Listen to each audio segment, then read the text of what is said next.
Hello, my name is Sukhariev Ioann, my nickname is Edward, and I am professional CounterStrike player. Now I'll introduce this game for you, I'll tell you the rules of the game, basic principles, and what you need to do to win.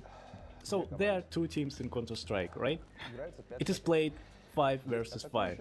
There is attacking side and defending side. The concept is simple. The attacking side must break through one of 2 points, plant the bomb on that point and hold it during 35 seconds before the explosion, thus taking the round.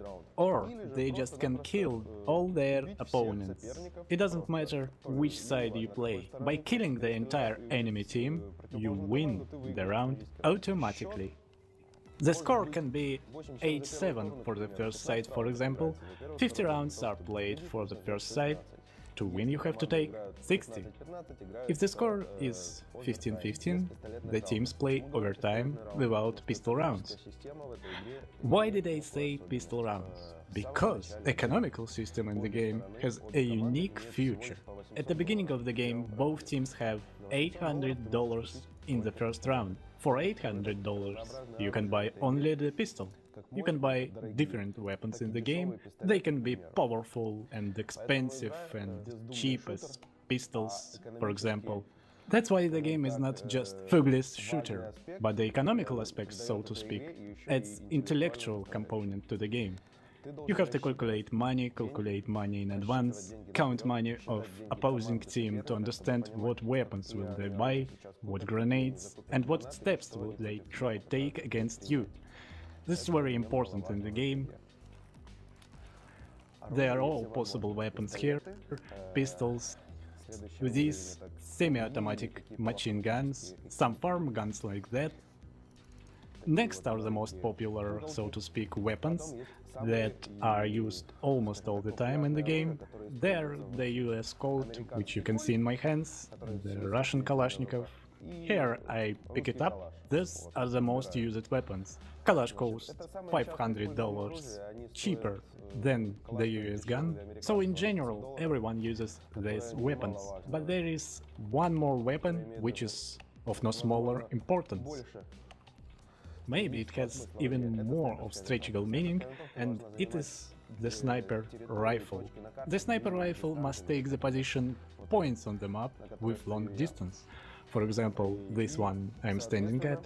And so it has to utilize its advantages on certain maps. There are 7 maps in CounterStrike which are played by the professionals. They decide on which map to play by tossing the coin one by one and so on. Let's move on the grenades. Grenades are very important in the game. They make the game easier or make it harder for the opponents.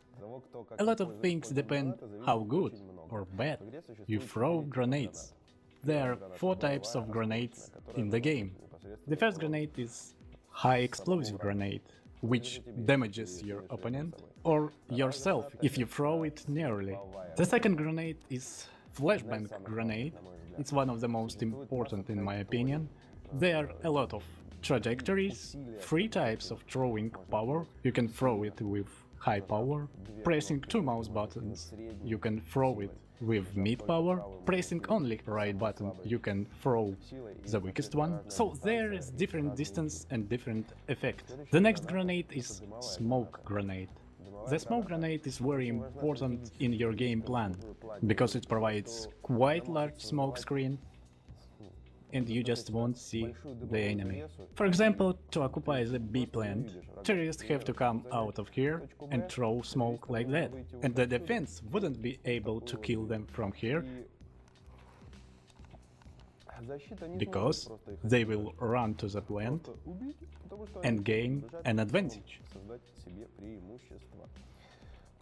The last grenade is Molotov. Molotov is high damaging grenade that creates fire like that at any position.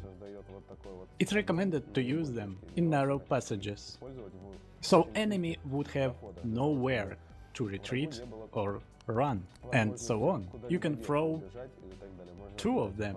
Doing this, you will increase chances of incinerating the enemy. So the grenades cost less than any weapons, but you can carry only 4 of them. Molotov costs $500 for offensive and $600 for defense. Flashbang costs $200, he costs $300, and smoke costs also $300. While the sniper rifle costs $4,750, American Colt $3,200, and Kalash costs $2,700. Those are the prices for comparison for you to decide who starts on stronger or weaker side, that is defense or offensive. The teams decided before the match in a melee way, using knives, inside in the game of course. They go to the same place, stand against each other, forming a wall and start fighting with knives. Whoever wins chooses the side to start from. That's all guys, it was Sukhariev Ioann, my nickname is Edward. Love the game you play CounterStrike, play with the best teams and players, and enjoy yourselves. Thanks everyone, goodbye.